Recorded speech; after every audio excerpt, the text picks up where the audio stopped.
അസ്സലാമു അലൈക്കും വറഹ്മത്തുള്ളാ. പുണ്യ നബി സല്ലല്ലാഹു അലൈഹി വസല്ലമയുടെ മദ്ഹ് മുഴങ്ങുന്ന ഈ സുന്ദരവേദിയിൽ ഒത്തുകൂടിയ പ്രിയപ്പെട്ട മുഅ്മിനീങ്ങളായ എല്ലാവർക്കും എൻ്റെ ഹൃദയം നിറഞ്ഞ സലാം. മുത്തുനബി സല്ലല്ലാഹു അലൈഹി വസല്ലമയുടെ അനേകം മുഅ്ജിസത്തുകളിൽ നിന്ന് ഒരു ചെറിയ സംഭവം ഞാൻ പറയാം.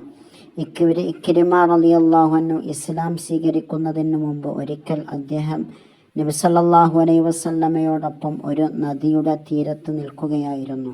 അപ്പോൾ ഇക്രിമ റളിയല്ലാഹു അൻഹു ചോദിച്ചു, താങ്കൾ പറയുന്നതെല്ലാം സത്യമാണെങ്കിൽ നദിയുടെ അക്കരെയുള്ള ആ കല്ലിനെ ഇങ്ങോട്ട് വിളിക്കാമോ? അത് വെള്ളത്തിൽ മുങ്ങാതെ ഇങ്ങോട്ട് വരണം. ഉടനെ നബി സല്ലല്ലാഹു അലൈഹി വസല്ലമ ആ കല്ലിന് നേരെ ആംഗ്യം കാണിച്ചു വിളിച്ചു.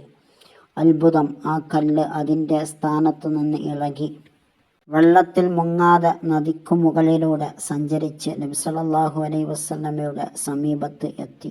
തുടർന്ന് അല്ലാഹു ഏകനാണെന്നും മുഹമ്മദ് നബി സല്ലല്ലാഹു അലൈഹി വസല്ലമ അല്ലാഹുവിൻ്റെ ദൂതനാണെന്നും സാക്ഷ്യം പറഞ്ഞു. അപ്പോൾ നബി സല്ലല്ലാഹു അലൈഹി വസല്ലമ ഇക്രിമ റളിയല്ലാഹു അൻഹയോട് ചോദിച്ചു, ഇപ്പോൾ വിശ്വാസമായോ? ഇക്രിമ റളിയല്ലാഹു അൻഹു പറഞ്ഞു, ഇനി ഒരു കാര്യം കൂടി, ആ കല്ലിനെ അതിൻ്റെ പഴയ സ്ഥാനത്തേക്ക് തിരികെ അയക്കാമോ?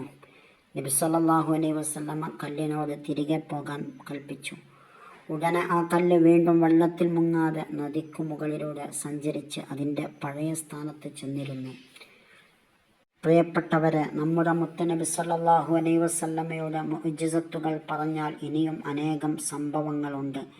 അവസരം ലഭിക്കുമ്പോൾ വീണ്ടും പറയാം. ഇത്രയും പറഞ്ഞ് ഞാൻ എൻ്റെ വാക്കുകൾ അവസാനിപ്പിക്കുന്നു.